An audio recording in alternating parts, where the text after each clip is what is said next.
안녕하세요. 믿는 생각입니다. 오늘은 현대 신학에 관해 이야기를 나눠보려 합니다. 현대 신학이 뭐고, 현대 신학을 중심으로 왜 교회가 재구성되어야 하는지, 그때 뭐 장점은 뭐고, 단점 뭘까, 어려움은 뭘까, 뭐 이런 걸 좀 생각해 보려 합니다. 일단 현대 신학이라는 말을 뭐라고 정의할 수 있을까? 그냥 뭐 오늘날의 신학 이렇게 할 수 있겠죠. 뭐 모던 시올로지라고 할 수도 있고 뭐 포스트 모던 시올로지라고 할 수도 있고, 제가 말을 만든다면 컨템포러리 시올로지라고 할 수 있을 것 같아요. 동시대의 신학. 그러면 어떤 게 동시대냐 할 때 뭐 여러 기준이 있겠지만, 제가 실제 평소에 설교를 하거나 유튜브 컨텐츠를 짜거나 할 때 컨텐츠로 제가 채택하는 그 신학자들의 이야기들이 주로 1950년대부터 오늘 2024년이죠. 요 사이거든요. 보통 요 한 70년 사이의 자료들을 주로 보는 것 같아요. 그런데 뭐 제 생각에는 그 전 1950년 전에도 뭐 히틀러 나치 시대 때 독일 신학자들 컨텐츠도 좀 보고 하기 때문에, 쉽게 생각해서 1900년대 이후 기간으로 따지면 저는 주로 100년, 1세대 정도 안에 있는 신학 컨텐츠를 좀 중심으로 재구성한다. 이런 개념으로 저는 생각합니다. 이런 방식으로 이거는 제가 이제 신학을 그러니까 사용자 입장에서 이렇게 정의를 한 거예요. 왜 100년이냐?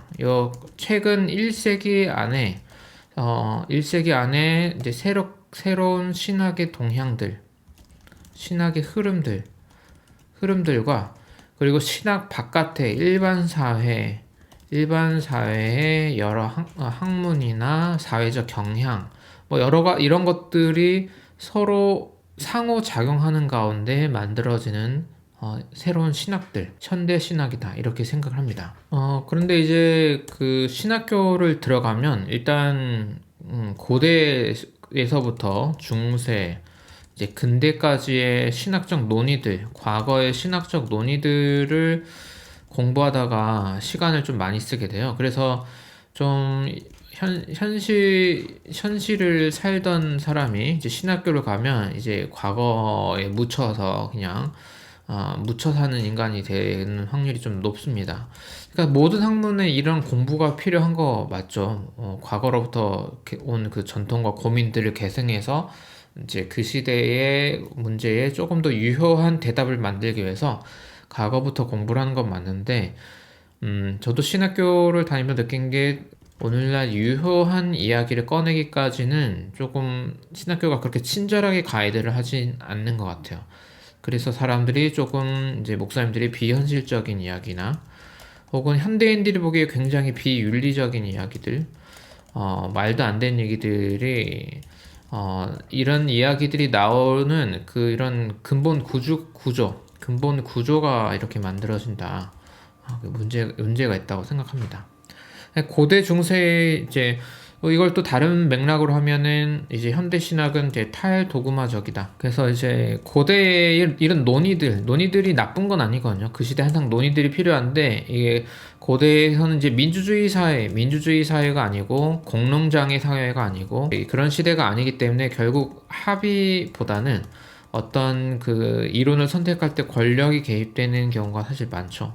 그리고 설령 처음에 권력 개입된 게 아니었다 하더라도 점점 권력화돼서 이 도그마를 채택하는 집단과 채택하지 않는 집단으로 이제 하나님의 백성을 나누게 되고, 강제하게 되고, 정말 지금은 상상할 수 없는 엄청난 폭력들이 있었던 것도 사실입니다. 그래서 신학이 이렇게 잘못된 방식으로 경직되고 권력의 도구가 될 수 있는 거. 이게 우리가 이제 기독교인들이 신학에 관심 있는 사람들이 과거를 돌아볼 때 반성해야 되는 거거든요. 현대 신학은 이제 과거에 관한 반성의 학문이라고 볼 수도 있습니다. 오늘날의 기준에 맞춰서. 도구마적이다고 하면은 이제 이게 교단 신학으로 발전을 하죠. 먼저 교단에서는 주로 이제 어떤 신조들이 있고, 그 과거에 어떤 신조들을 계속 발전시켜 나가는 건데, 교단 신학 안에서도 현대 신학을 할 수 있습니다. 설교로도 할 수 있고 한데, 문제는 이제 세례를 준다거나 아주 중요한 뭔가 선택의 기로에 빠졌을 때는 주로 과거의 이런 도구마로 다시 회귀하는 경향이 조금 있을 수밖에 없죠. 그래서 장점으로는 이제 안정성이 있습니다. 안정성. 작게는 이제 수백 년, 길게는 수천 년 동안 내려온 그런 전통이라는 거. 그리고 그게 만든 문화유산. 그거는 문화유산의 힘은 엄청난 거거든요. 건축에서 드러나기도 하고, 음악에서 드러나기도 하고, 뭐 예전에서 드러나기도 하고, 이거는 이제 나쁘게 보면 화석화된 거지만 좋게 보면은 안정적인 아주 중요한 장치라고 했습니다. 그런데 이제 말씀드렸듯이 현대인의 삶에 유효한 의미를 만들기 어려울 수 있다. 유효한 의미를 만들어내기 어려울 수 있다라는 거. 그리고 아까 얘기했듯이 권력 문제가 생겨날 수 있고, 저는 이제 교단신학교 목사로 살 때 이 부분을 계속해서 마주해서 요게 이렇게 큰 문제를 느껴서 그러면 현대신학으로 재구성되어야 한다라는 문제의식을 가지고 있는 거고요. 여기서도 뭐 이따 말씀드리겠지만 넘어야 할 산이 아주 많이 있습니다. 그런데 문제는 이제 교단 신학 안에 있는 목회자라고 해서 무조건 다 고대의 이야기만 하는 건 아니고요. 일단 현대 신학이라고 할 때 일단 성서 신학은 이제 정경이나 정경 외 문헌에 대해서 이제 여러 교리적인 틀을 잠시 내려놓고 그냥 각 문헌을 연구해요. 각 문헌 연구에서도 그 현대의 흐름들이 다 있습니다. 예를 들어 창세기만 해도 최근 100년 사이에 새로운 연구 성과들. 이거는 이제 뭐 교리나 이런 거랑 상관없이 가요. 근데 이제 어떤 신학자들은 뭐 교리가 좀 중요하다 보니까 연구는 하지만 결론은 교리 틀 안에서 해석하기도 하고 이런 건 모든 생명책마다 있긴 한데요.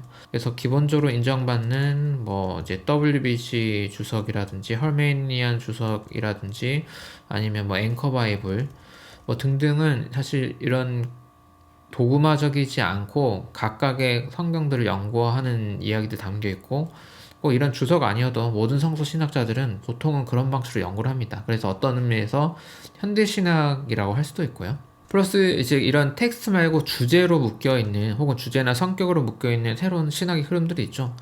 이제 페미니스트 신학이라든지 여성 신학, 혹은 해방 신학을 이제 사회학적인 안목과 겹쳐서 그런 시선에서 실질적으로 종교가 어떠한 개인과 공동체, 사회 구조에 해방하는 변화를 일으켜내느냐, 뭐 이런 논의. 그리고 실제로 이제 시민 경험이 있는 국가에서는 이제 요 해방신학과 조금 비슷한데 탈식민주의 신학으로 나가기도 하고요. 뭐 우리나라의 경우에는 근대의 이제 민중신학 이렇게 아까 얘기한 이런 권력의 문제에 부딪혀서 그 바깥 자리에 있는 한 명 한 명의 개인들을 그런 자유로운 신앙의 길을 모색하는 그런 신학의 방향이라든지 이제 여러 가지 방향의 신학들이 사실 있습니다. 이제 신학이라는 게 기독교 유산 그리고 뭐 기독교 유산인 성경을 토대로 할 때 신학을 전개할 때 그 무게중심이 더 이상 도그마가 아니라 특정 주제에 집중하는 이런 방식의 흐름들이 이렇게 계속 있는 거고요. 현대 신학은 어쨌든 쉽게 말해서 그냥 100년 사이의 새로운 신학 트렌드들, 동시대에 공명하는 트렌드를 말하는 거라면 이런 식으로 각 성경책 연구들, 그리고 특정 주제에 집중된 연구들, 뭐 이런 것들에 융합된 거, 뭐 여러 가지로 복합적인 것들을 현대 신학이라고 할 수 있을 것 같아요. 또 한 가지 중요한 거는 아까 얘기한 게 현대의 교양으로는 이제 포스트 모던이라고 사회라고 하는데 여기서 중요한 거는 이제 해석 다양성이거든요. 여기에 반대되는 게 도그마적이라고 하는데 교리적인 거. 도그마라는 건 특정 집단 안에서의 확실성을 강조하는 거거든요. 예수는 이래, 신은 이래, 뭐 이런 거를.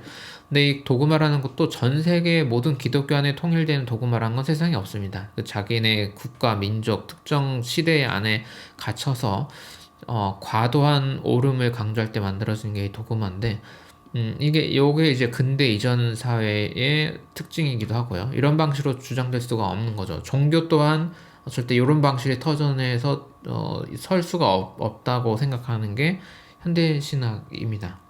이렇게 해서는 대화가 불가능하기 때문에 그렇죠.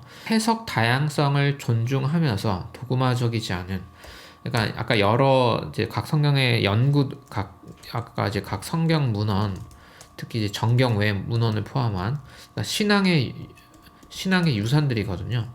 신앙 고백의 유산들.